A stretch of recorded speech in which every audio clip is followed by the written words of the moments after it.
Haleluya, saudaraku. Kita akan mendengarkan firman Tuhan bahwasanya setiap anak Tuhan adalah pemenang jiwa. Pemenang jiwa. Tiap-tiap anak Tuhan dipakai Tuhan. Tiap-tiap anak Tuhan, ya saudara dan saya adalah pemberita-pemberita Injil Tuhan. Saya akan membacakan kepada saudara Markus pasal 1 ayat 16. Beberapa ayat. Markus pasal 1 ayat 16. Ketika Yesus sedang berjalan menyusur danau Galilea, ia melihat Simon dan Andreas, saudara Simon. Mereka sedang menebarkan jala di danau sebab mereka penjala ikan. Yesus berkata kepada mereka, "Mari ikutlah aku dan kamu akan kujadikan penjala manusia." Mari ikutlah aku dan kamu akan kujadikan penjala manusia. Inilah panggilan Tuhan yang pertama kepada murid-muridnya. Tuhan Yesus tidak berkata, "Marilah, maka kamu akan bertobat." Bukan sampai di situ saja. Tuhan menghendaki kita menjadi penjala manusia. Menjala manusia buat kerajaan sorga. Sebab di luar kerajaan sorga manusia ini binasa. Oleh sebab itu Tuhan mau memakai kita semua menjala jiwa-jiwa masuk dalam kerajaan sorga. Dan pada akhir daripada pelayanan Tuhan Yesus, sekali lagi Tuhan Yesus berkata dalam Markus 16 ayat 15, lalu ia berkata kepada mereka, "Pergilah ke seluruh dunia, beritakanlah Injil kepada segala makhluk.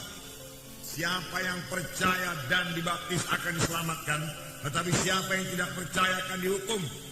Tanda-tanda ini akan menyertai orang-orang yang percaya. Mereka akan mengusir setan-setan dalam demi namaku.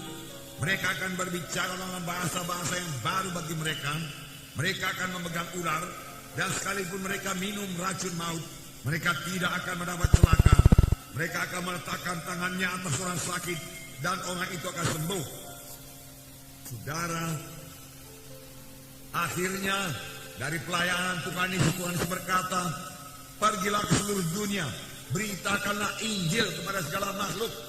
Semua anak-anak Tuhan diajak Tuhan, diperintahkan Tuhan untuk memberitakan Injil kepada segala makhluk, memberitakan Injil kepada setiap jiwa-jiwa.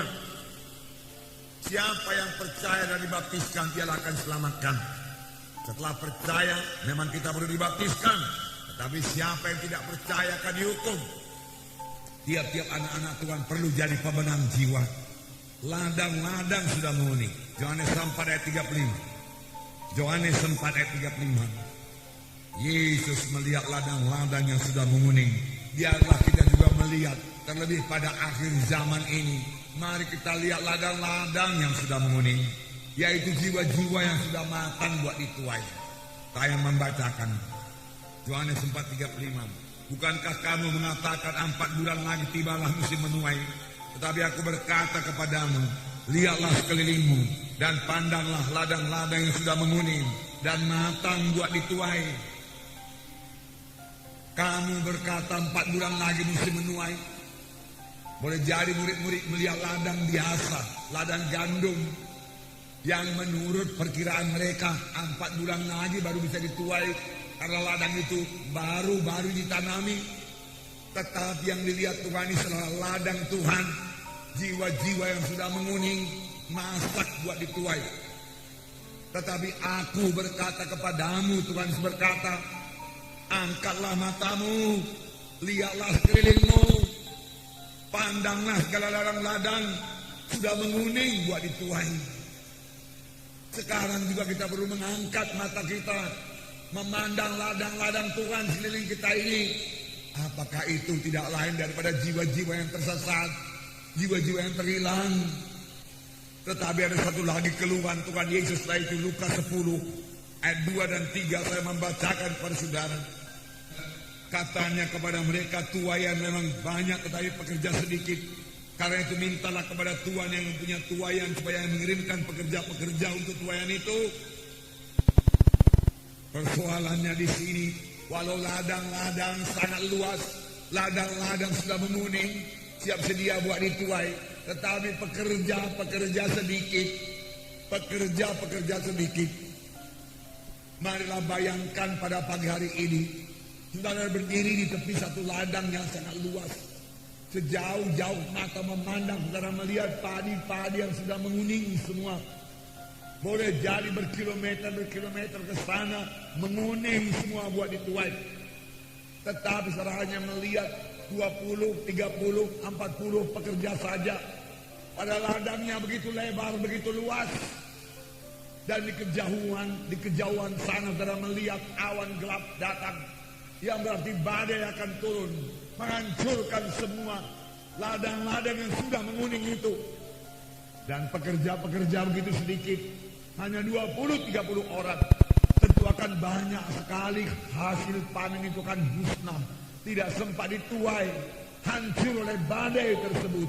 Inilah keadaan jiwa-jiwa pada sekarang ini, pada akhir zaman ini, saudaraku. Kemana-mana kita pergi, kita melihat jiwa-jiwa yang terhilang. Jiwa-jiwa yang sebenarnya mau mendengarkan Injil Tuhan dan menerima Injil Tuhan. Menerima keselamatan daripada Tuhan, kesembuhan daripada Tuhan. Tetapi sangat kurang yang menginjil. Sangat kurang pemberita-pemberita Injil. Sangat sedikit yang menuai. Sangat sedikit yang mau membawanya ke gereja, membawanya ke KKS, membawanya kepada baptisan air. Saudara, mereka itu kan terhilang. Terhilang berarti neraka selama-lamanya. Ini yang dilihat oleh Tuhan. Dan hati Tuhan tergerak oleh belas kasihan melihat jiwa-jiwa yang terhilang itu. Biarlah ini menggerakkan gereja untuk bersaksi, memenangkan jiwa-jiwa. Biarlah setiap anak-anak Tuhan menjadi pemenang-pemenang jiwa. Amin, saudara.